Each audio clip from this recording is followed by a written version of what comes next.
इस लेक्चर में स्टार्ट करेंगे एक बहुत ही important reaction, nucleophilic substitution reaction. ये जैसे SN1 थी, SN2 थी, ये रहेगी SNNGP। मतलब है न्यूक्लियोफिलिक सब्स्टिट्यूशन। NGP का मतलब है नेबरिंग ग्रुप पार्टिसिपेशन। यहाँ पर एक ग्रुप लगा होगा नेबर में, वो भी जो है रिएक्शन में पार्टिसिपेट करेगा। इसको समझते हैं पहले एग्जाम्पल से। इस रिएक्शन को देखना, पहले कार्बन की चेन है, Br लगा हुआ है डैश पोजीशन पर और साइड में है C डबल बॉन्ड OH यानी कार्बोक्सिलिक एसिड। बेस दे रखा है OH माइनस, और OH minus as a base भी एक्ट कर सकता है और एज अ न्यूक्लियोफाइल भी एक्ट कर सकता है। अगर सब्स्टिट्यूशन की बात करते हैं तो क्या होना चाहिए, ये अटैक करना चाहिए इधर और यहाँ से Br माइनस बाहर जाएगा और इन्वर्जन इन स्टीरियो देखने के लिए मिलेगा। यानी Br जो है डैश पोजीशन पर है तो प्रोडक्ट में जो OH आएगा वो वेज पोजीशन पर होगा। रिएक्शन जाएगी SN2 पाथवे से।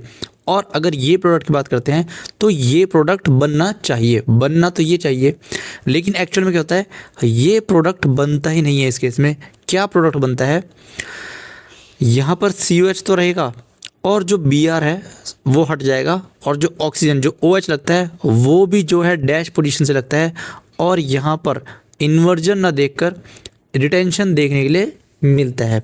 तो आखिर ऐसा क्या हुआ रिएक्शन में कि ये प्रोडक्ट नहीं मिला और ये प्रोडक्ट हमको मिल रहा है। इसकी एक्सप्लेनेशन समझाते हैं, वो समझाती है ये वाली रिएक्शन SNNGP। यहाँ पर जो नेबरिंग ग्रुप है C डबल बॉन्ड OH, इसका कहीं ना कहीं रोल है इस रिएक्शन में। कैसे रोल रहेगा वो देखते हैं। Br बिल्कुल डैश पोजीशन पर रहेगा और अगर बात करते हैं C डबल बॉन्ड O और OH, ठीक है, सामने दे रखा है OH माइनस। अब OH माइनस बिल्कुल एक न्यूक्लियोफाइल है लेकिन साथ में OH माइनस बेस भी है और कार्बोक्सिलिक एसिड का जो ये हाइड्रोजन है ये काफ़ी ज़्यादा एसिडिक नेचर का होता है। तो पहले मैंने क्या बताया था, सबसे पहले पॉसिबल होता है तो सबसे पहले एसिड बेस रिएक्शन हो जाती है क्योंकि इनका रेट काफ़ी ज़्यादा फास्ट होता है। तो ये अटैक करेगा इस पर और जनरेट क्या होगा, C डबल बॉन्ड O, यहाँ पर ऑक्सीजन पर माइनस और यहाँ आ जाएगा Br। अगले स्टेप में जो न्यूक्लियोफाइल है वो होगा OH माइनस। अब OH माइनस जो है अटैक करने आए उससे पहले ही क्या होगा, इंट्रामोलिकुलर सब्स्टिट्यूशन देखने के लिए मिल जाएगा क्योंकि इस ऑक्सीजन पर नेगेटिव चार्ज है, ये भी जो है अटैक कर सकता है। तो यही अटैक करेगा इधर और Br को कर देंगे बाहर। अब अटैक कैसा होगा, ये एक SN2 टाइप अटैक होगा। Br बाहर जाएगा, डैश पोजीशन पर था Br, तो ऑक्सीजन का जो बॉन्ड बनेगा वो वेज पोजीशन से बनेगा। कैसे वो देखते हैं। ये कार्बन की चेन हमने ऐसी लिखी है, कार्बन डबल बॉन्ड O और यहाँ पर आ चुका है ऑक्सीजन वेज पोजीशन पर। ऑक्सीजन ने अटैक करा है, एक 3 मेंबर की रिंग बन चुकी है। अब अगले स्टेप में क्या होता है, अब OH माइनस आता है और अटैक करना प्रेफर करता है। अब OH माइनस अटैक करेगा इधर और ये कैसा अटैक होगा, SN2 अटैक होगा, यानी फिर से इन्वर्जन होगा स्टीरियो में। तो ये जो है वेज पोजीशन पर लगा हुआ है तो अटैक कैसे होगा, डैश पोजीशन पर। OH आ जाएगा डैश पर और यहाँ आ जाएगा C double bond O minus. अब हम रिएक्शन को ऐसे तो नहीं छोड़ सकते, स्लाइटली एसिडिक मीडियम देके इसको वर्कअप करा लेंगे और ये हो जाएगा न्यूट्रलाइज। यहाँ आ जाएगा OH और ये बन जाएगा COOH और यहाँ पर क्या देखने के लिए मिला है, रिटेंशन इन स्टीरियो या फिर रिटेंशन इन कॉन्फ़िगरेशन। जहाँ से जिस स्टीरियो से Br ने लीव किया है न्यूक्लियोफाइल भी उसी पोजीशन से उसी स्टीरियो पर आकर लग चुका है। डैश से लीव किया था और OH भी डैश पर लग चुका है। रीज़न क्या है, यहाँ पर लग चुकी है NGP C double bond OH। Carboxylic acid ने नेबरिंग ग्रुप पार्टिसिपेशन रिएक्शन लगाकर रिटेंशन कर दी है। अब क्या NGP में हमेशा रिटेंशन होगी, ऐसा भी कोई ज़रूरी नहीं है, रिएक्शन पर डिपेंड करेगा कैसे रहेगी। और भी रिएक्शन देखेंगे अभी हम, पर यहाँ पर जो है रिटेंशन देखने के लिए मिल रहा था। अब एक दूसरा एग्जांपल लेते हैं। यहाँ पर लगा है OTS और OTS एक बहुत ही बेहतरीन लिविंग ग्रुप है, ये हमने पहले ही देख लिया था। 1 कार्बन 2 कार्बन, यहाँ पर लगा है OCH3 और यहाँ पर CH3 ग्रुप। अब इसकी रिएक्शन है CH3COOH यानी एसिडिक एसिड के साथ में। अब ये जो है एक्ट करेगा एज अ न्यूक्लियोफाइल, लेकिन OTS गुड लिविंग ग्रुप है और यहाँ पर ऑक्सीजन के पास लोन पे प्रेजेंट है, तो न्यूक्लियोफाइल आए उससे पहले ही अटैक हो जाएगा ऑक्सीजन का। एक 5 मेंबर की रिंग बनेगी, ये अटैक करेगा इधर OTS चला जाएगा रिएक्शन से बाहर और एक 5 मेंबर की रिंग का फॉर्मेशन होगा और 5 मेंबर की रिंग की काफ़ी स्टेबल बनती है। नंबरिंग बात करते हैं यहाँ पर 1 2 3 4 5। सेकेंड पोजीशन पर क्या है, एक CH3 ग्रुप लगा हुआ है, ऑक्सीजन पर भी CH3 और ऑक्सीजन पर आ जाएगा पॉजिटिव क्योंकि ऑक्सीजन ने लोन पेयर को डोनेट कर दिया है। अब मैं नंबरिंग को मिटा दे रहा हूँ।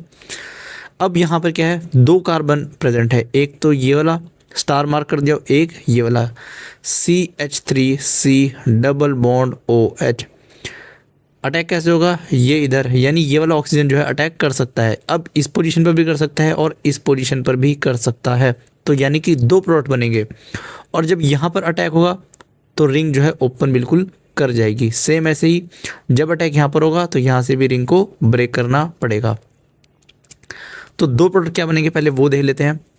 अगर ये वाला अटैक होता है तो क्या बनेगा, यहाँ पर है OCH3, एक कार्बन इसके एडजस्टमेंट में CH3 और यहाँ पर OC डबल बॉन्ड OCH3। अब COCH3 को बोलते हैं एसाइल ग्रुप, इसको AC से रिप्रेजेंट भी करते हैं, तो यहाँ पर मैं इसको लिख रहा हूँ OAC। तो एक प्रोडक्ट तो ये बन जाएगा। और दूसरा प्रोडक्ट क्या बनेगा, जब दूसरी साइड से रिंग ओपन होगी, इसको साइड करते हैं, दूसरा प्रोडक्ट बन जाएगा, अब OCH3 आ जाएगा इस वाले कार्बन पर, यहाँ पर ऐसे ये CH3 और यहाँ आ जाएगा OAC ग्रुप। एक बार CH3 के एडजस्टमेंट में OCH3 दिख रहा है और एक बार CH3 के एडजस्टमेंट में OAC ग्रुप दिख रहा है। मेजर प्रोडक्ट कौन सा बनेगा, ये रिएक्शन कैसे हुई है, SN2 टाइप का अटैक हुआ है, मतलब कि यहाँ से अटैक हुआ है तो लेस हिंडर्ड वाले कार्बन पर SN2 रिएक्शन फास्टर होती है, यानी यहाँ से ये वाला प्रोडक्ट जो है ये मेजर बनेगा और ये बनेगा माइनर। और दोनों के बीच रिलेशन क्या रहेगा, दोनों ही एक दूसरे के कॉन्स्टिट्यूशनल आइसोमर रहेंगे। ये ना डायस्टीरियोमर है ना ही इनैंशियोमर है। अगर किसी ने ये सब नहीं पढ़ा है तो स्टीरियोकेमिस्ट्री में बहुत डिटेल में सबको कवर करने वाला हूँ, पर यहाँ पर एक कॉन्स्टिट्यूशनल आइसोमर है, इसको ध्यान रखेंगे अभी के लिए। अगला क्वेश्चन है, एक फिनाइल रिंग है और यहाँ पर लगा हुआ है OTS ग्रुप। फिर से रिएक्शन किसके साथ है, CH3COOH के साथ में। अब ध्यान से देखना, जो फिनाइल रिंग है ये भी एज ए NGP वर्क कर सकती है। ये इसके पास पाई बॉन्ड है, यही अटैक कर देंगे, ये अटैक होगा इधर और OTS चला जाएगा बाहर, एक 3 मेंबर की रिंग का फॉर्मेशन हो जाएगा। पहले 2 पाई बॉन्ड जिनके साथ छेड़छाड़ नहीं है उनको ऐसे लिख देंगे और यहाँ पर फॉर्म हुआ है एक 3 मेंबर की रिंग, यहाँ पर आ जाएगा पॉजिटिव चार्ज। अब सामने अटैक होगा न्यूक्लियोफाइल का CH3COOH।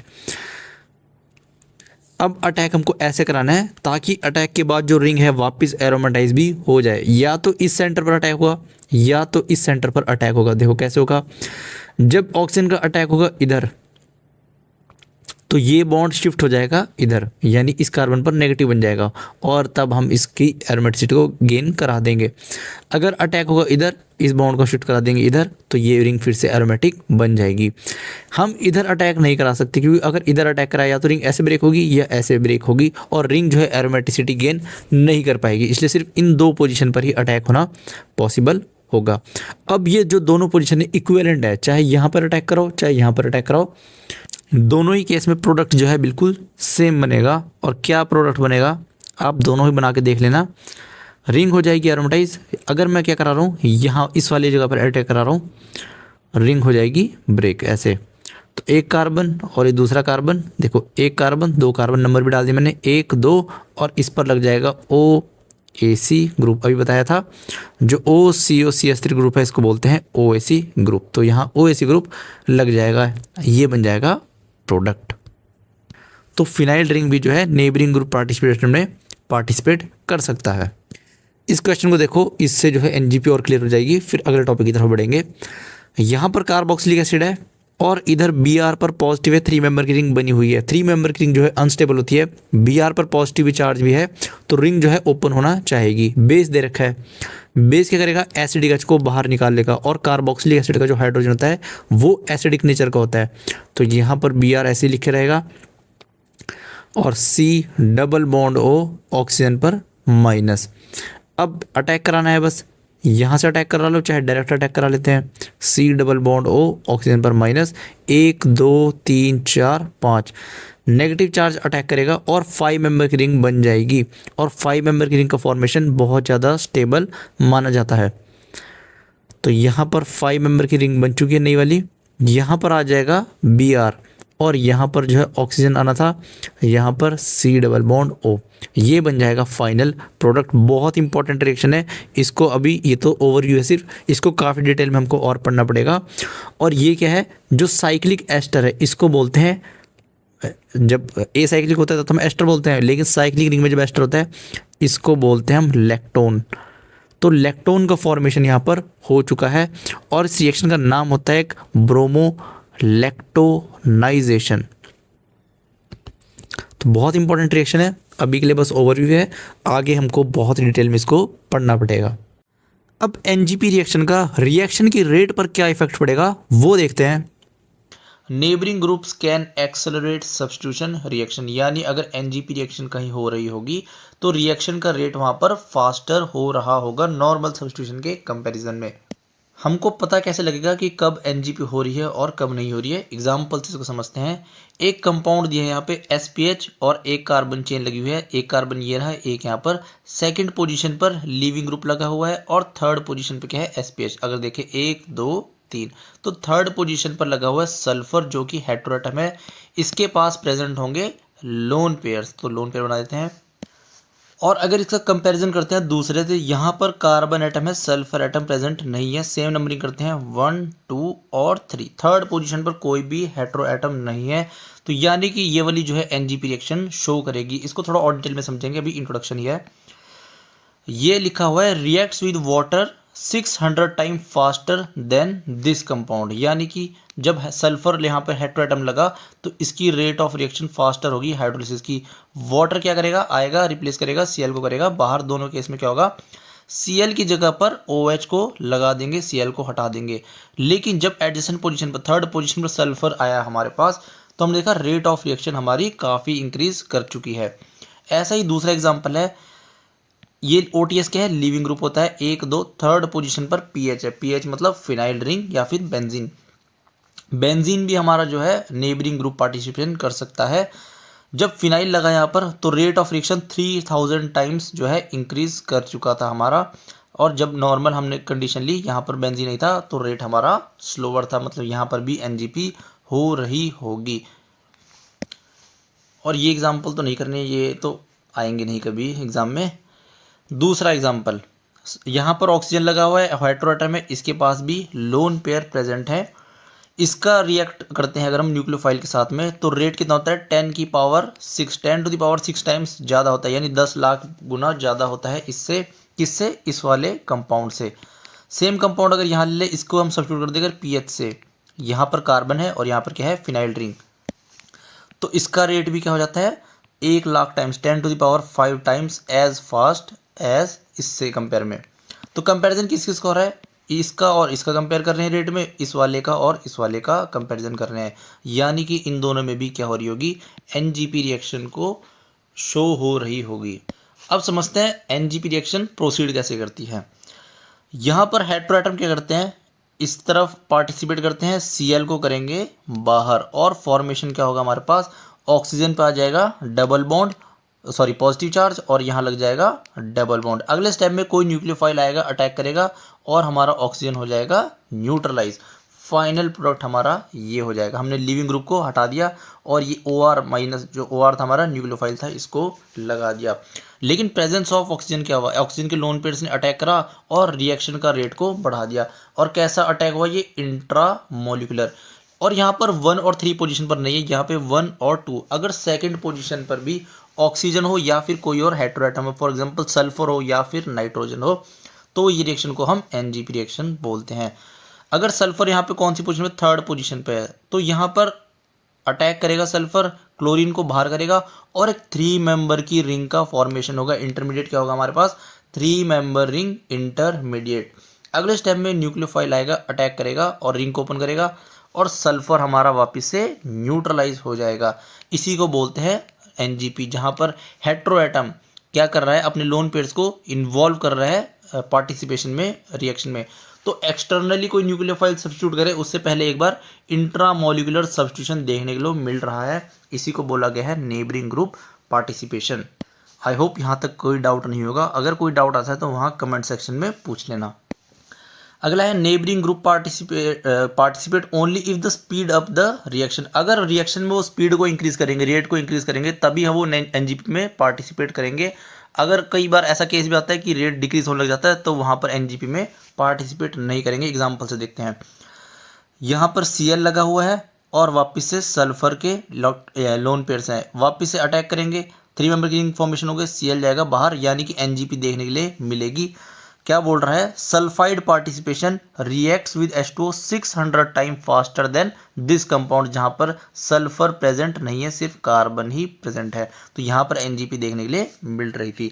अगर ईथर पार्टिसिपेशन हो तब क्या होगा, यहाँ पर OMe ग्रुप लगा हुआ है, ऑक्सीजन के पास भी क्या है, लोन पर अवेलेबल है, और ये OSOR क्या है, OTS ग्रुप, इसको मान लो 1 2 3। तो थर्ड पोजीशन पर ऑक्सीजन है, तो लोन पर इसके पास भी है, होना क्या चाहिए, अटैक करेगा और इसको करेगा बाहर, वापस से 3 मेंबर की इपॉक्साइड का फॉर्मेशन होना चाहिए। लेकिन एक्सपेरिमेंट क्या बोलता है, रिएक्ट्स विद ACOH, ACOH क्या है यहाँ पे, न्यूक्लियोफाइल की तरह काम करेगा, सॉल्वेंट है, बेसिकली सॉल्वोलिसिस रिएक्शन है। Reacts with ACOH 4 times slower than this compound. अगर यहाँ पर OMe ग्रुप नहीं है तो ये वाला जो कंपाउंड है ये फास्ट रिएक्ट कर रहा है, OMe के आने से जो है इसकी रिएक्टिविटी कम हो रही है, यानी रिएक्शन जो है 4 टाइम्स स्लोवर हो चुका है। इसका रीजन देखते हैं कि यहाँ पर एनजीपी क्यों नहीं हो रही है। The OMe group shows the reaction down just because it is electronegative more than it accelerates the it by participation. इससे ज़्यादा जितना पार्टिसिपेट में करके इन्वॉल्व करता है उससे ज़्यादा इसकी इलेक्ट्रोनेगेटिविटी इतनी ज़्यादा है, ये रिएक्शन की स्पीड को कम करता है, यानी कि इलेक्ट्रोनेगेटिविटी ही रीज़न है ये एनजीपी में पार्टिसिपेट नहीं करता। अगर ये थर्ड पोजीशन पे 1 2 थर्ड पोजीशन पे हो, अगर ये सेकंड पोजीशन पर था, जैसे यहाँ पर एग्जांपल देखते हैं, तो यहाँ पर तो ये अच्छे से पार्टिसिपेट कर पा रहा था क्योंकि कार्बोकेटाइन यहाँ बनेगा और लोन पे इसको स्टेबलाइज कर पा रहे थे, तो 1 2। अगर सेकंड पोजीशन पर ऑक्सीजन है तब तो स्टेबलाइज कर रहा है, और सल्फर थर्ड पोजीशन पे तब भी वो स्टेबलाइज कर रहा है, लेकिन सिर्फ ऑक्सीजन के होने पर अगर वो थर्ड पोजीशन पे है तो रिएक्शन को वो स्लो कर दे रहा है। रीजन क्या है उसका, इलेक्ट्रोनेगेटिविटी। लेकिन अगर हमने ईथर ग्रुप को लगा दिया है फिफ्थ पोजीशन पर, 1 2 3 4 5, ऑक्सीजन 5 मेंबर की रिंग यहाँ पर बनेगी, ऑक्सीजन के लोन पर अटैक करेंगे इधर और ये लिविंग ग्रुप जाएगा बाहर। तब हम रेट देखते हैं इसका, तब ये वाला कंपाउंड है reacts with ROH 4000 time faster than this वाला कंपाउंड। मतलब कि यहाँ पर अगर OMe नहीं रहे, अगर यहाँ पर OMe होता तो रेट ऑफ रिएक्शन को इंक्रीज कर रहा है। कब, जब वो फिफ्थ पोजीशन पर है, और जरूरी नहीं है ROH की बात हो, कोई भी और न्यूक्लियोफाइल हो सकता है। अगर H2O की बात करें हम तब भी सेम ही आंसर मिलेगा, क्योंकि सारी बात तो यहाँ इसकी एनजीपी पर डिपेंड कर रही है। मतलब 5 मेंबर की रिंग स्टेबल हो रही है 3 के कंपैरिजन में, क्योंकि 3 में इलेक्ट्रोनेगेटिविटी का फैक्टर आ रहा है। दोबारा देखते हैं, अगर ऑक्सीजन फिफ्थ वाली पोजीशन पर है हमारा 1 2 3 4 5 और एनजीपी के बाद 5 मेंबर की रिंग बन रही है, तो बिल्कुल एनजीपी होगी, रिएक्शन काफ़ी ज़्यादा फास्ट होगी। अगर ऑक्सीजन थर्ड पोजीशन पर है तो हमारी एनजीपी नहीं होगी, रिएक्शन को उल्टा स्लो कर रहा होगा। इसका मैकेनिज्म दिखा रखा है, OMe ने अटैक करा, ये वाला ग्रुप गया बाहर, एक 5 मेंबर का रिंग जो है इंटरमीडिएट हमारा बना, फिर न्यूक्लियोफिलिक अटैक हुआ, रिंग ओपन हुई, ऑक्सीजन हुआ न्यूट्रलाइज और फाइनल प्रोडक्ट मिल गया हमारे पास ये वाला। नेक्स्ट है हमारे पास फिनाइल रिंग भी जब एज अ एनजीपी काम करेगी। ये OTS क्या है, लिविंग ग्रुप है, 1 2 3 थर्ड पोजीशन पर पाई इलेक्ट्रॉन्स है, तो ये अटैक करेंगे इस पोजीशन पर और OTS को करेंगे बाहर। तो जैसे ये अटैक करेंगे यहाँ पे 3 मेंबर की रिंग का फॉर्मेशन होगा और इस वाले कार्बन पे आ जाएगा पॉजिटिव चार्ज। नाम क्या है इसका, फिनोनियम आयन का फॉर्मेशन। अब इसने एक ग्रीन कलर से लेबल कर रखा है और एक सर्कल से लेबलिंग कर रखी है। अब जो इनकमिंग न्यूक्लियोफाइल है O जो है यहाँ पे O-C डबल बॉन्ड OR, अब ये दोनों पॉसिबिलिटी है, इस ग्रीन वाले कार्बन पर भी अटैक कर सकता है और ये सर्कल वाले कार्बन पर भी अटैक कर सकता है। 50-50% चांसेस है, तो दोनों जगह पर अटैक होता है। लीविंग ग्रुप कहाँ से लीव किया था? इस सर्कल वाले कार्बन से लीव किया था। अगर न्यूक्लियोफाइल आता है अटैक करता है इस सर्कल वाले कार्बन से, जैसे कि यहाँ पे हम देख पा रहे हैं सर्कल वाले कार्बन पर अटैक हुआ है, तो जो प्रोडक्ट मिलेगा इसको बोलते हैं अनरीअरेंज प्रोडक्ट। लेकिन अगर लीव यहाँ से किया और कार्बन अटैक करता है इस ग्रीन वाले कार्बन पर, तो प्रोडक्ट जो मिलेगा जैसे यहाँ पर देख सकते हैं रीअरेंज प्रोडक्ट इसका नाम दिया है। तो फिनाइल रिंग भी जो है अच्छा एनजीपी दिखाती है। अब एक नया नाइट्रोजन के साथ एनजीपी देखते हैं। नाइट्रोजन यहाँ पे कैसे थर्ड पोजीशन पर है, 1 2 और 3। नाइट्रोजन के पास लोन पेयर है, अटैक करेंगे Cl को, ये भी करेंगे बाहर। लेकिन यहाँ पर एक अलग कहानी है, रिंग ओपनिंग कैसे होगी नाइट्रोजन की? वैसे मेरे को लगता नहीं है यहाँ से पूछेगा सवाल, पर थोड़ा सा ही टॉपिक रह गया तो ये भी कवर कर लेते हैं। अगर तो रिंग जैसे बनाई हमने यहाँ पर, ये रिंग बन चुकी है। अगर OH माइनस है तो ये SN2 अटैक करेगा और लेस हिंडर्ड साइड से अटैक करेगा। अगर मेरे पास वाटर लेता हूँ मैं न्यूक्लियोफाइल, तो ये करेगा मोर हिंडर्ड साइड से अटैक और रिंग जो है इस टाइप से ओपन होगी। इसको थोड़ा और ध्यान से देखते हैं। अगर मैं इस कार्बन को लेबल कर लेता हूँ, जहाँ से लीविंग ग्रुप निकला इसको ब्लैक कलर से लेबलिंग कर दी मैंने, और नाइट्रोजन के लोन पेयर ने अटैक करा इधर, Cl गया बाहर, तो इधर भी लेबलिंग कर लेते हैं। यहाँ पर लग गया मेरा कार्बन, लीविंग ग्रुप गया इस वाले कार्बन से ब्लैक वाले से, लेकिन न्यूक्लियोफाइल कौन से कार्बन आ रहा है? दूसरे वाले कार्बन पर आ रहा है, जहाँ पे इस वाले कार्बन पर, जहाँ पर पहले NET2 लगा हुआ था। इस कार्बन पर अटैक करेगा OH माइनस और बॉन्ड ऐसे करेगा ब्रेक कि NET2 मेरा आ जाएगा लेबलिंग वाले कार्बन के ऊपर। ध्यान से देखना दोबारा रिएक्शन, मेरा जो Cl था लीविंग ग्रुप वो था इस लेबलिंग वाले कार्बन के ऊपर। NGP जब हुई, रिंग का फॉर्मेशन हुआ, तो लेबलिंग वाला कार्बन अभी भी यहाँ पे, लेकिन OH माइनस जो है अटैक कर रहा है लेस हिंडर्ड कार्बन पे या फिर अनलेबल्ड कार्बन पर। और जब रिंग ओपन हुई तो मेरा NET2 वाला कहाँ पर आ गया? लेबल्ड कार्बन पर आ गया। यहाँ से ये अनलेबल्ड पर था, लेकिन आ कहाँ पर गया? लेबल्ड कार्बन पर। तो इसका ध्यान रखना कि नाइट्रोजन ने अपनी पोजीशन को चेंज कर दिया है। Intramolecular reactions including participation that gives 3, 5 और 6 member rings are usually faster than intramolecular reaction. बोल रहा है 3 मेंबर की रिंग बन रही है, 5 मेंबर की रिंग बन रही है, और रेयर केसेस में 6 मेंबर की रिंग भी बनती है। वैसे जनरली हम क्या पढ़ते हैं 3 और 5 ही पढ़ते हैं, लेकिन कुछ केसेस में 6 मेंबर की भी पढ़ते हैं। तो लेकिन ज़्यादातर क्वेश्चन वो 3 और 5 से ही पूछेगा। जो मैं समझा रहा था, अगर OH माइनस होगा तो वो करेगा लेस सब्स्टिट्यूटेड साइड से अटैक SN2 मैकेनिज्म से, और हमारा देख पा रहे हैं इस केस में NR2 की पोजीशन चेंज हो चुकी है। अगर हम H2O लेकर अटैक करेंगे तो वो जो है SN1 मैकेनिज्म से करेगा और पहले कार्बोकेटाइन फॉर्म होगा, और जहाँ से लीविंग ग्रुप ने लीव किया उसी, या फिर मोर सब्स्टिट्यूटेड कार्बन पे, लीविंग ग्रुप छोड़ो, मोर सब्स्टिट्यूटेड कार्बन कौन सा है? ये वाला, तो इस कार्बन पर H2O का अटैक होगा। रीजन क्या होगा इसका? OH माइनस एक बेटर न्यूक्लियोफाइल है H2 के कंपेयर में, और जितना स्ट्रॉन्ग न्यूक्लियोफाइल होता है वो प्रेफर करता है SN2 मैकेनिज्म, वीक न्यूक्लियोफाइल क्या करता है? SN1 मैकेनिज्म को प्रेफर करता है। अगर कंक्लूजन की बात करें, अगर नाइट्रोजन और सल्फर है तो 3 मेंबर की फास्टर होगी NGP 5 के कंपैरिजन में। अगर ऑक्सीजन है तो 5 की फास्टर होगी 3 के कंपैरिजन में। ये बात को ध्यान से देखना जरा। ज़्यादा कुछ एग्जाम में पूछेगा नहीं, बस वो पूछेगा जहाँ NGP हो रही होगी वहाँ रिएक्शन को फास्ट कर देना है, इससे ज़्यादा तो लगता नहीं कुछ पूछेगा। और ये एजिडीन रिंग यानी 3 मेंबर्ड की जो नाइट्रोजन वाली रिंग है, इसको ओपन करना मैंने सिखा ही दिया है। अगर कोई कुछ डाउट हो, हाँ फिनाइल रिंग वाले जो क्वेश्चन है वो आ रखे हैं एग्जाम में पहले भी, जेई में phenyl ring as a NGP पूछ रखा है। और अभी 2025 वाले क्वेश्चन में उसने नाइट्रोजन का पूछा था कि जब ये अटैक करेगा तो हाइड्रोलिसिस का फास्टर होगा या फिर स्लोअर होगा। जहाँ पर NGP हो रही होगी वहाँ पर रेट जो है फास्टर होगा। अभी मेंस में ही पूछ रखा था 2025 में। तो अगर कोई डाउट हो, आई होप समझ आया होगा यहाँ तक जो कॉन्सेप्ट समझाना चाह रहा था मैं। फिर भी कोई डाउट आता है तो कमेंट सेक्शन में आप पूछ सकते हैं। वहाँ